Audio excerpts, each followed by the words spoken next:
Hi people.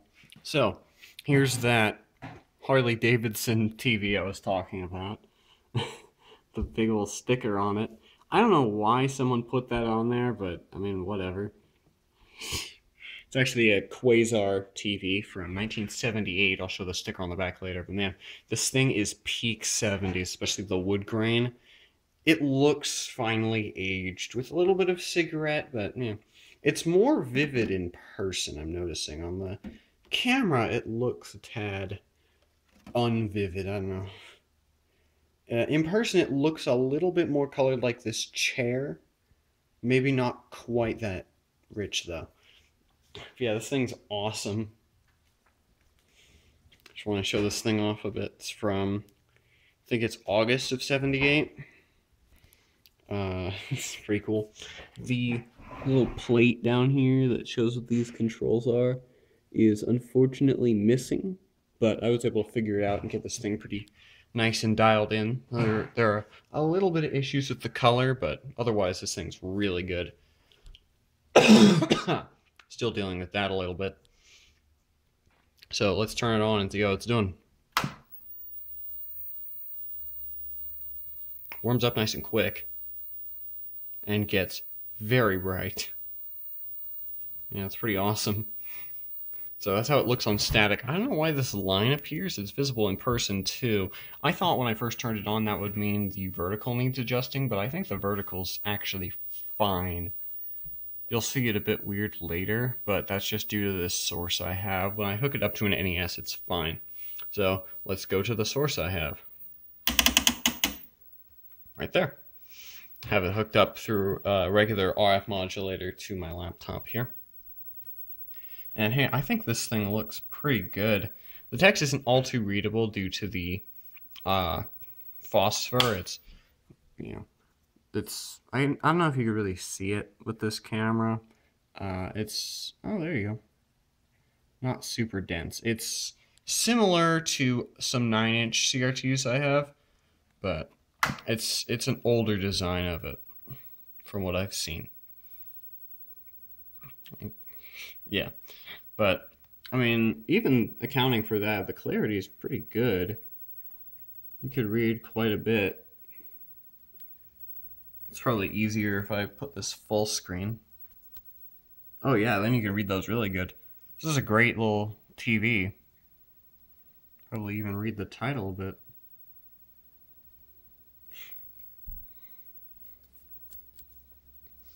Let me go to SMPT color bars here.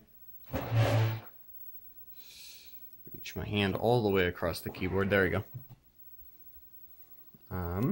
So there it is with SMPT color bars. It is so bright. And the camera is actually making it look a bit better, a bit closer to this than it actually is. This is supposed to be about the color it's showing you, I think. Or maybe a bit darker than that. But in reality, it's kind of hot pink. But man, this thing is working really good. Here's what you can see on the top. The vertical's not quite reaching to the top of the tube, but that's just, oh, there we go. Focusing on the phosphor really good so you can really see it. That's just due to this source. I don't know why it's doing that. It doesn't show it on my laptop, but it shows it here. If you hook it up to an NES, it reaches up there just fine. Yeah, the color is great on this thing. From looking at it and smelling it a little bit, it has a very slight scent of cigarettes, though I can't, it's so faint I can't tell if it's cigarette or dust. Not really a faint smell, just faintly cigarette. I'm not sure. Probably, given the time period and how it looks, how dirty it is. But yeah, the picture tube's really good. I thought this would be a high-hour set. It looks like a fairly high-hour set, but it doesn't seem to be, or the picture tube got replaced. Because, I mean, look at this brightness. It's huge. It's great. I mean, the picture tube must have been replaced before it was parked or something. So, yeah. Also, the back now. Ignore my messy cables connecting to it. Got these sweet antennas. I've actually never pulled these out because they look really crusty. Let's do it together. That's actually not that bad. Ooh. That wasn't actually that bad to pull out. And, ooh, these are in pretty great shape on the inside. If I could get it to focus. Not on the background. Not really. But, you know, out here, it looks all messy and corroded. But up here, this looks all nice. What? These are actually in good shape? No way! They're not even very bent!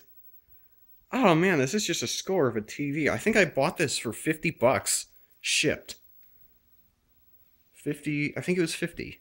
Might have been 60. But that's a great deal for this TV. Look at this. It's so 70s. I'm probably going to use this thing for bringing out here and playing NES games and such. So this antenna came with it. It has this neat slide-off thing for transportation. There we go. Didn't want to break it, but yeah, it has this neat slide-off thing with this weird metal tab and stuff. You can see his left scratches in the plastic. But it's very interesting. And then it goes on pretty firmly, and then the antenna can also swivel. And I think you can take it out, too. Don't quote me on that, though. Ooh. There we go. Let's see if I can get it out.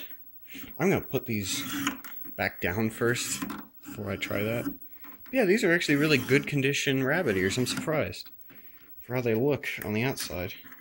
Oh yeah, you can take it out. Oh, it's the standard socket type thing, too. So I could put a different antenna in here if I wanted. That's cool. Might do that. So, the rabbit ears on this thing are in great shape. I'm not sure about this cable. But looking at it now, it's probably just dirty. It looked really bad when I first took it out, but that might have been because I was still very sick. That was a couple days ago. So I have it hooked up to the UHF terminals for now, since it was doing weird things. If I had it hooked up to VHF along with this... Excuse me. Along with this matching transformer. How'd that get reversed like that? It must be this stupid coax cord. But this also came with the TV, along with this weird splitter thing that came with it that I disconnected because it was also acting weird. I think it has a loose connection somewhere in it. But I'll show you the stickers on it now. What I find really cool is this on the back. Do not remove cover, technician adjust only. This actually has screws on it. It's not just a sticker. So you can take this off and then adjust all these things on the neck board. I think that's super cool. I actually haven't opened this TV yet at all. Let's see if you can see the CRT glowing in there. Oh, you can. Look at that. There it is. CRT glowage. Whoa. Whoa, there's a ton of glowage in there. Look at that. Wow. That's way more glowage than I thought there would glow. What's going on in there? Is that really the CRT? That's glowing super bright. I can even see it super bright through this back thing myself. Wow. Okay. Maybe that's why the picture's so bright. Let's get another look at that. And that's with all this light on. That's with this, that, and those on. And it still looks that bright. What if I turn lights off? What would it look like then? Yeah, that thing's very bright. Thing's incredible. Anyway, let's keep being undistracted here. So, we got this sticker on the back. Quasar Electronics Company, division of Matsushita. Of course it is, at this period. That makes me wonder if they were a division of Matsushita when they were doing their VX VCR thing in 1976 or 77. If they were doing it in 77, that means that Matsushita was making two competing models or types of VCR at the same time. Ooh, cats seeming to fight over here. That's cool. So that'd be very interesting. These tuners do look like the ones on the Quasar VR1000, so, and they do feel quite overbuilt for this kind of TV. I don't know. Anyway, continuing with the stickers. Then, caution, to prevent electric shock, do not remove cabinet back. No user serviceable parts inside. Refer servicing to qualified Quasar service personnel. I'm sure I'm that. I'll service it myself. Model sticker, in case anyone you want to look that up. Ooh, that focus, nice. You can see the active plaque coming through. WP3422QW. That sounds familiar. I wonder if I've seen this before. Ooh, note to customer. Complies with shit. I don't care. War controls on the back for sharpness, surface switch, RFAGC, vertical hold, vertical height, and a horizontal hold. That's crazy. And then let me come around to the other side if I can manage to not trip on these cables. I have to be really careful. I'm really bad about it. Another one of these stickers showing the model number. I think it says, no, it says the serial number on this one, which is very faded, but I think you could read it if the camera decides to focus. Come on.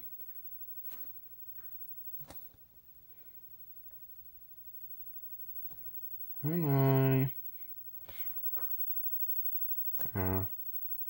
Let me see. It looks like it says S82340509.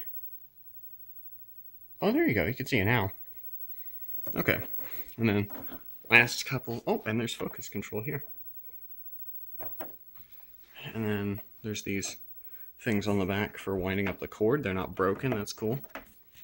And then we got UL listed sticker. That's kind of messed up. And manufactured August 1978. I wonder if that MS stands for Matsushita. There you go. This TV is from 1978. I've wanted a TV from 78 for a while, and now I finally have one.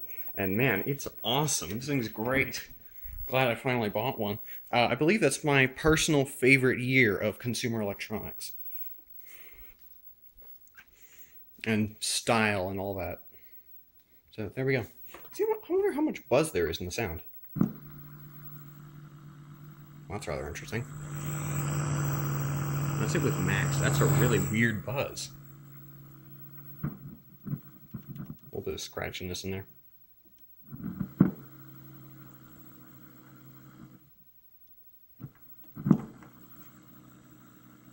I don't think I hear 60 hertz in there.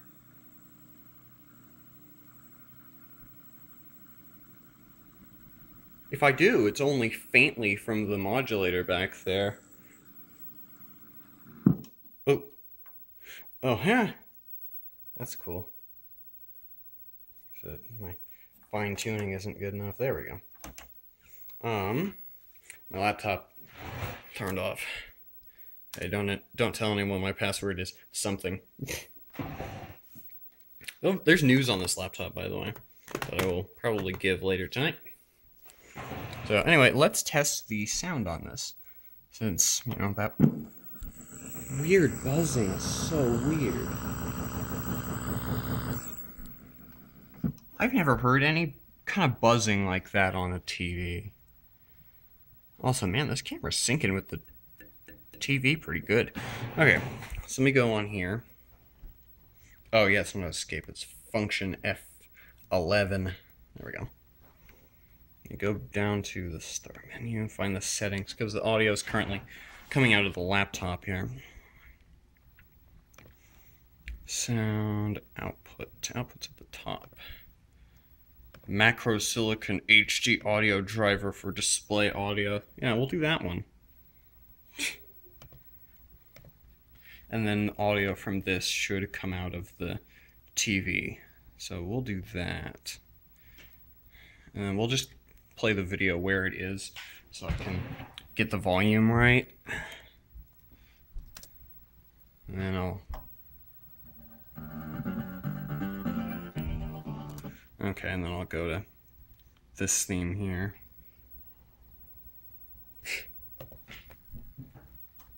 Oh god, that was still too loud.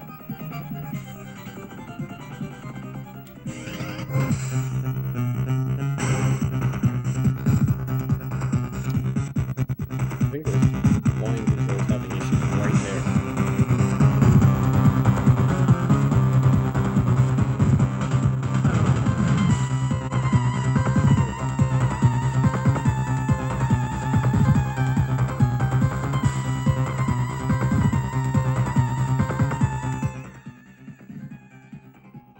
I don't know how well this phone picked up that, but it sounded pretty good to me. The bass response was pretty alright.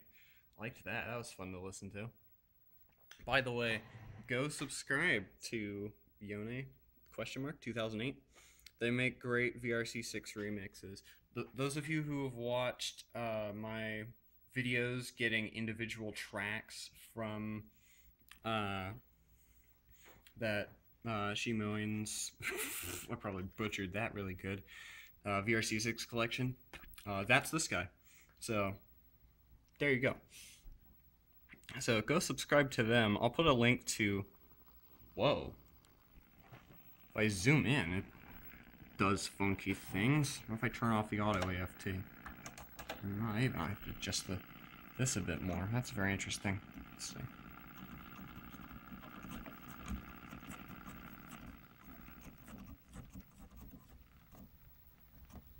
I can get the buzzing to quiet down if I have horrid horizontal issues. Well, that's a quirk of this TV. I'll put it back where I think it was. Like that there. That's very interesting. So yeah, I'll put a link to this guy in this video in the description.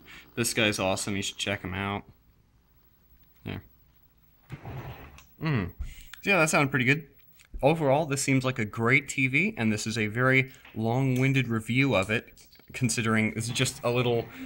These are super common once upon a time. It's just a little 11-inch color TV from the late 70s. I'm pretty sure at one point these were everywhere. It's super common, at some point at least. And you know, there's probably plenty of videos on these. So yeah, there you go. Also, when you turn it off, it looks pretty cool. See it losing horizontal and vertical hold. Ooh, that's interesting. So there you go. End of review, I guess. Oh, if this would focus on the TV after. Here, I'll show the Harley Davidson sticker because that's funny. Little update for after I filmed this video, just to make it a little bit longer than it already was. Now that I'm taking this setup apart and bringing the TV back into my room, as you can see, I've disconnected the coax already. Through these vents, I'm smelling, yeah, it smells like cigarette a bit. Not surprising from when this is from and how dirty it is. So, there you go. It does smell kind of like cigarette. That's cleanable, though. This TV is great. And even, I guess it's a little kind of comforting smell, I guess. Nostalgic.